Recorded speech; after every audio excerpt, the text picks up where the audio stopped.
Dan, there's so much to complain about in this world, but it hasn't been the weather in Ohio for like the last 2 days. Just the last 2 days.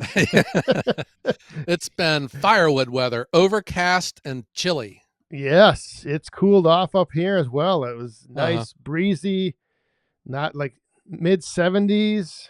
It's nice. Nice weather. But before that, though, rain, storms, we've still been having these rogue storms and big winds and just torrential downpours. The ground's soft. I drove my pickup truck across my yard. I have a task out there where I'm splitting wood with my axis for the woodshed, and my truck's leaving ruts in the yard, and it's late August, Jeez. Yeah, not to dog on the state of Indiana again, but I heard that they had some powerful storms last week, and it's like 9 days, and some areas still don't have the power restored. I saw that. Gary, Indiana has not had power for over 10 days now. That's got to be terrible. Wow. Yeah, that would not be fun. No, our power goes out all the time. I think I've said that before. Through these big storms, we were ready, but it flickered. It went off probably about 5 times. It would go off, and then like 5 seconds later, come back on, and it would do that. But we didn't have any prolonged outages. Whenever it starts doing that, we run to the thermostat and turn off our air conditioner. Because I think that stopping and starting is hard on the compressor, Yep. And when your compressor is like 30 years old, you got to take care of the thing. We haven't been running our AC. I don't even know the last time I had it on. It's been a long time. It's been nice. You mean like this year? Yeah, I think it was back in July. Maybe I ran it for a few days. Yeah. All right. Our furnace, the forced air furnace in our basement and the outside air conditioning unit is the original for the house, which was built, I think, in 99-ish, right around there. And I remember when we bought this house, we bought it off the bank. A friend of mine, he was an inspector. He came out and was looking at it. And the one thing he commented on, 2 things. This house is a train wreck, he said. And then the second thing was, wow, that furnace is a Cadillac. That's like top of the line stuff, he said. That was back then. I don't know if it is now. But every time I hear people talking about new furnaces and new refrigerators and washer and dryers, they like last 5 years and they break. I heard that too. 5 to 7 years. Yeah. And our refrigerator, everything when we moved in it's still the same stuff, knock wood, which I'm waiting for everything to go bad all at once. That's the problem. But I've taken the steps where I've done repairs on these things, like our stove. The door glass shattered on it a few years back. Instead of buying a new one, we bought new glass. The microwave, one of the switches for the door went bad and it wouldn't work. And I took it apart and I figured out which one it was and made it work. The washing machine, these appliances are at least kind of easy to work on. But I know that they're kind of intimidating too. Yeah. We just run ours till they need to be replaced. Then we just get a new one. Yeah. When I was I guess I still am a mechanic. Back when I used to work more on my cars, we had like a Mercury Sable, kind of like a Ford Taurus. It had the famous 3-liter V6 in it. And this one Ford mechanic I follow on YouTube, he had made a comment that, and it's like the most it's one of the most popular cars ever made, millions of them on the road. He had said that he had never, ever replaced a water pump on that car with that engine. And when I redid the heater core, the thermostat, I had to do all that work. It would have made sense to put a new water pump on, but he had said no. The 200,000 mile water pump on that engine is still better than the stuff that you'll buy at the parts store right now. Wow. Yeah, and they don't make them like they used to. That's for sure. Yeah, I think some things though. I can't. I'm gonna jinx myself. I can't remember the last time I've replaced an alternator on one of my vehicles. Like I remember one of my first car was a Vega, and then a '78 Thunderbird, and the alternators would always go bad. You're always going down to the parts store and buying a new alternator and a new starter. And then anymore, they seem to last for a long time. Until next week. Look Yeah, but out. then when you have to replace them, you gotta dip into your Fidelity account. Yes. Oh, Uh-huh. yeah. The pickup truck that I have, um, the coil went bad on it, and it was disheartening to see that it had 8 coils on it, one for each spark plug, and they're only like $120 each. Jeepers. Yeah, and Whew. you're supposed to replace all of them at the same time. My old truck, well, if the coil on it had one coil, that cost like $15. And oh, by the way, it never went bad. And if I'm doing my calculations right here, 15 is a lot cheaper than 8 at 100. Yeah. So when I was growing up, the first family car I remember was a '65 Ford Galaxy. But I just have fuzzy recollection of that. I was still pretty young. The one that I vividly recall was for me was the '73 Ford LTD. And I remember when it rusted away and a bumper fell off and dad drove it to the junkyard and we bought our replacement car for that. It was a '79 Thunderbird. So that LTD lasted 6 years and then it was junk. Jeez. Yeah. And then you don't see cars like that falling apart in 6 years anymore. Yeah. Yeah, there's a lot of them that, well, even like the trucks, some of the trucks that 250,000 miles, and they're first just getting broken in, it seems like. Yeah. And that didn't happen back in the '70s. Yeah. I still remember the LTD when you would start it up, it would just blow just tons of blue smoke out the exhaust pipe. And if we were at the Kmart, or the Grants department store, someone would always come up and ask if we were okay. Yeah. But I know someone who is not okay, Dan. Oh, no. Who's that? This lady called me for No. firewood. Yeah. She called me and she needs 8 cords of firewood for the winter. And I was thinking I could use 8 cords of firewood too. Did you say if you find anyone, give them my Yeah. number as well? Yeah. If you do find someone, give them my number, please, because I 'Cause need 8 cords of firewood. 8 Yeah. She needed, cords.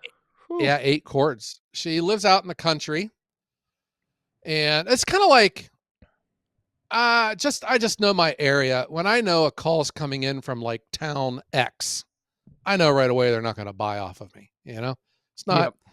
It just seems like the firewood out there is just too plentiful, too cheap, and they're probably not the people that would appreciate the style of firewood I make.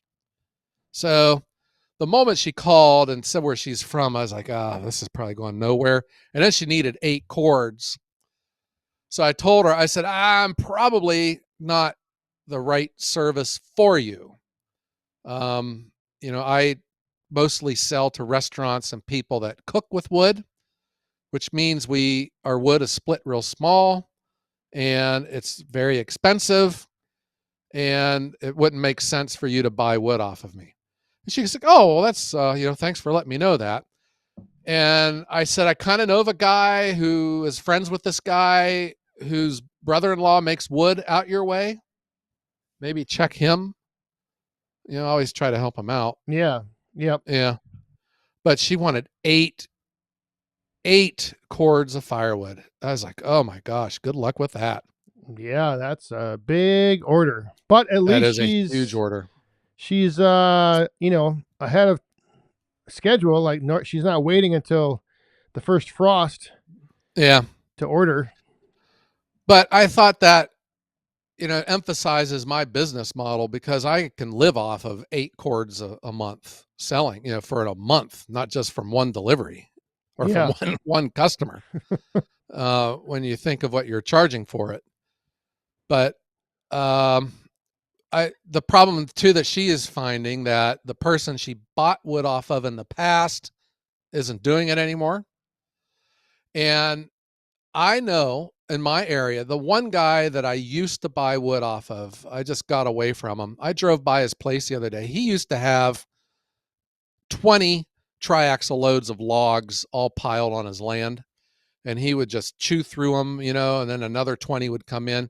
He makes so much wood. He had no logs. My current supplier hasn't had anything for me for a couple weeks because he has no logs. And I was Jeez. thinking, wow, we all have so much in And common because I and don't you have have any no logs. logs. Yeah, where are all the logs at? I just, now this would be specific to my area, but there's something going on, Dan. Ooh. Yeah, it sounds like it. Sounds like something is happening. I don't know. There's something happening here, and what it is ain't exactly clear. Back to that woman though, real quick. Did she used to have the 8 cords delivered all at once, or was she like wanting to get like a cord every month or something? Yeah, I didn't get that far down the road with I wonder. her. That would have been interesting to hear. She did say they heated their hot water with firewood. So maybe they're all year around. Hmm. I don't So they know. might have a boiler. What you're saying? Yeah, but it seems like a lot of the people that sell firewood out here, just the hobbyists that are out there, they seem to have all of their wood ready to sell in the late summer or the fall. So maybe that's why she hadn't purchased anything up until now. Yeah, because that's what I was just thinking. If she did find somebody, would that person want to deliver it all at once or stagger it out? But then if you stagger it out, if you're selling the firewood, you have to remember not to sell her firewood that she's, Yeah. either paid for or has, marked Yeah. down. The other guy who makes firewood for me has just that. He has one customer who comes to him every year for like 3 cords. And he said that he must have these 3 cords set aside for this guy. He hasn't heard from him. He says he only hears from him like in mid October. And it's just like clockwork. The guy will call and want his 3 cords of firewood. If there was only a way to like monitor the supply of firewood at your customer's house, or to know when they would need it, and then you could just show up, whenever. Just, all right, I Yeah. see you're low. Here you go. So what you're saying is we need some type of nefarious surveillance system out there. A group of cameras, like a whole like a flock of them. Flock of cameras around the area to monitor firewood deliveries in and out and around the state. Yeah. Yeah. So yeah, up until this we hit record, Dan and I were talking about Yeah. the flock cameras, and what if we could use these cameras to benefit the firewood industry? Yeah. But yeah, but would that help us or hurt us? Because then you might have people standing out in front of your house with a hacksaw. Yeah. The one up the road from me, I saw last weekend, it was tipped over. Somebody had drove into it and tried to Oh my gosh. knock it down. Yeah. Yeah, that's like big in the news. There is a guy in my area that just took it upon himself. He made a sign and he stands out in front of it. Huh. Yeah. I don't know. I find the whole flock thing interesting, and some of it is makes me laugh, and some of it makes me cry. I'm pretty an independent person. I like for people to leave me alone and mind their own business, you know? So, Yeah, I really don't have too much. I haven't formed like a hard set opinion on them either way. When I first heard about it, I was just like, all right, whatever. You drive around intersections and you see cameras on top of the stoplights all over the city. Um, so but then when I started hearing about how it's kind of like a huge network that like police officers from one state can track your vehicle if you're going in and out of another state, and yeah. people there was an incident, I forget where it was, but a lady had driven into a town so many times and all of a sudden they just assumed she was the suspect of a crime that had been committed of stealing She's up packages to off no good. Yeah. so it's Gosh. What and would you do if the cops show up to your house and they want to arrest you because of a camera 3 towns over? well, that's the whole thing, is it kind of flipped the whole innocent until proven guilty to you're Yeah. guilty, and you have to then prove your innocence, which, But would that be the camera's fault, though? That sounds to be a cop yeah, who's right. bad at That's what I mean. investigating. Right. It's maybe an effective tool used incorrectly by a tool. Yeah. Yeah, so I don't know about them. But I'm that's all like AI driven too. Maybe that's also adding to it because, people are starting yes. to get their pitchforks out of their sheds about these data centers and stuff. Yeah, I don't know. It's a lot of weird stuff. I'm all for the whole, you have no right to assume privacy when you're out in public. So like if Yeah. someone's out filming, like you can't think that you shouldn't be filmed. But when they start using that footage to then track what you're doing and where you're going, like, oh, you went into this town, you went over to this place, and then it kind of Yeah. becomes you may have crossed the line. So it's okay for a creepy individual to go out and film, but not for the government. Well, not when they then are using that filming to like know where you go and what, and they're actually actively tracking Yeah. and I guess compiling data about the movements of people. Yeah. I get it. I agree with you. But, part of me gets frustrated because it's pretty much now the same people who are against Flock were the ones saying, if you're not doing anything wrong, you don't have nothing to worry about. Comply with the police or comply or die. That was the mantra. You know, People getting beat up by the police officers and stuff because they're not listening and doing what the police officer says. So now here we are we're upset about Flock, but I don't know whatever happened to comply or die.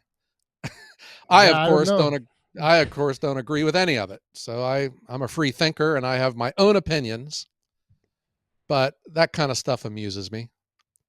But And this Dan, and this is where again we were talking about this before we came on and started recording. But yeah, I was like, I wonder you should put flock cameras on roadside firewood that's stands. what Yeah, Firewood Flock. Me and the Dan, firewood flock.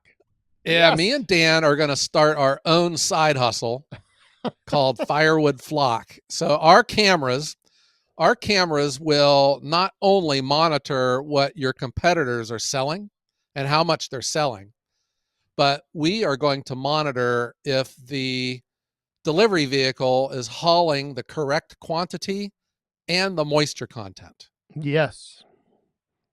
That is the key.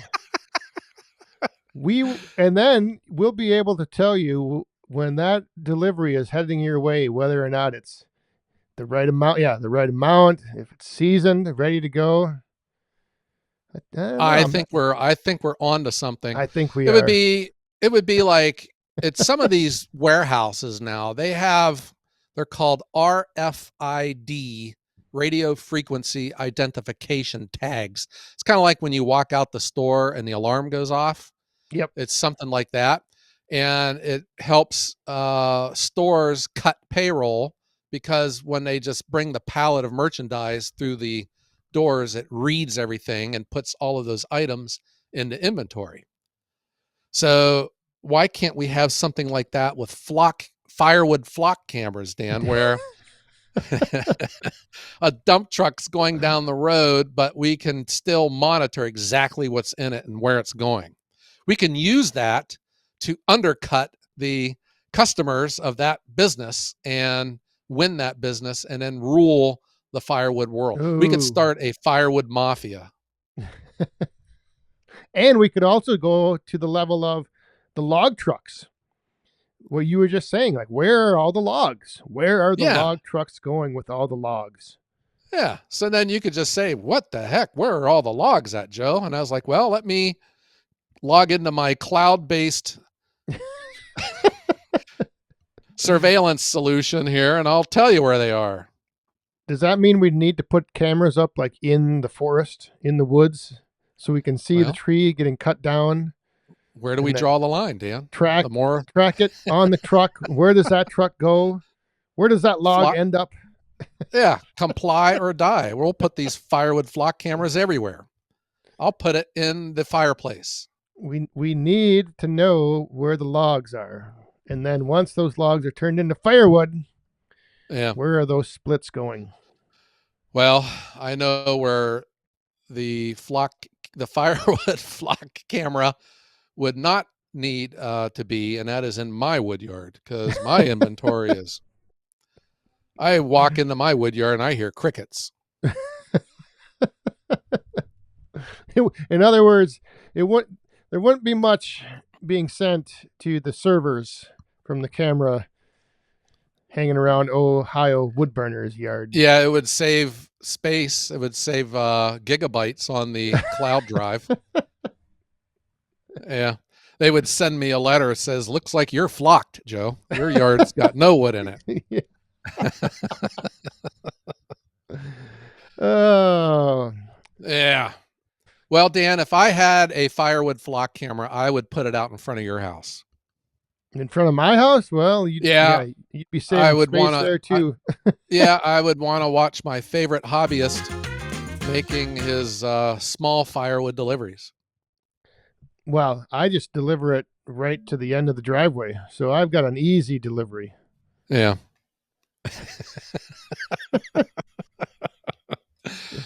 Oh, yeah. Well, Dan, I have a brand new hacksaw blade out in my garage, and I'm kind of bored. What do you say maybe me and you go for a ride tonight around town? As long as I can wear the Ohio Woodburners T-shirt and we drive your truck. Yeah, I'll have a shirt with an arrow pointed at you. I'm with him. Yeah. Yeah. All right. Sounds like a plan. Yeah. Well, Dan, I am going to go get my Easton made Axis hitched up, and I'm taking it back to the wood yard. I brought it over to the house because I had a bunch of those bigger rounds from the International Firewood Expo delivered here. And, it gets hot. It gets summer. I got other stuff Yep. going on. And then I figure when the weeds get tall enough, I won't be able to see it anymore, and I won't have to worry about them. So, but I went ahead and got them all split up. I got it all in the woodshed. So the Axis's job is done here. And now I got a bunch of rounds back at the wood yard I got to get split up. So your woodshed is all full, ready for the start of the boiler here in a couple months. Not at all. I'm not even a third of the way. I'm still getting it filled up. I get my woodshed filled up late because I do have a bunch of baskets of offcuts and uglies at the wood yard. Oh, okay. And I will bring a basket every now and then when I feel like it over to the house and just start putting the wood in the shed. I'm getting it filled up right now. Yeah, I've got most of my totes filled up for my rotation. I got two empty ones I'm going to fill up here probably maybe this week. And then I'll have, I think, 12 totes all full, ready to go. My arms, my biceps are exhausted because some of these were the older maples, and when I split some of them open, it was like Raiders of the Lost Ark, just the ants pouring out of them. And I'm close to the house, so I would carry that big heavy log all the way back to the woods to get it, back to Oh. where I throw the ant wood. And it just kills me. It just drains me of my strength. Some of those ant eggs though were as big as Tic Tacs. Good heavens. Ew. Yeah, that's Yeah. always a fun surprise when you crack that one piece open and Oh, they just flow out like water. yes. Oh my gosh. I can't stand the black ants. Ugh. They're terrible. Well, that's what happens when you leave your wood lay in the weeds. I had heard that there are as many ants on planet Earth that if you put them all on a scale and all of humanity on the other side, they would balance. I was like, that Huh. is a lot of ants. That is. Yeah. It's a lot. Holy Well, moles. they were all in this one log I had the other day. I filmed it. It was like a garden hose spewing black water. Oh. Yeah, I cut into it and the log came alive. Just disgusting.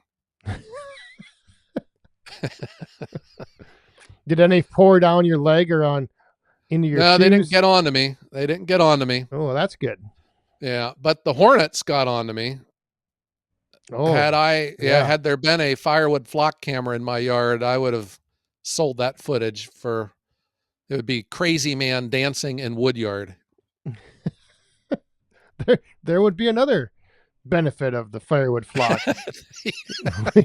we could see what really is happening and all the fun moments from the woodyard. It would be a video of me sitting in my chair reading a book. Yep, that's what. Then they would just click over to the next woodyard. That's what I'm thinking about writing a book. It's called The Art of Doing Nothing. Yeah. Yeah. Mine is going to be called The Art of Procrastinating, but I'll start it tomorrow. Yeah. Oh. All right. Well, what have we you got a woman that needs 8 cords of firewood in Ohio. If it gets delivered, we won't know about it because we don't have the Firewood Flock camera system up. Uh-huh. And you have a professional delivery service that could use 8 cords of firewood. Yeah. Yeah.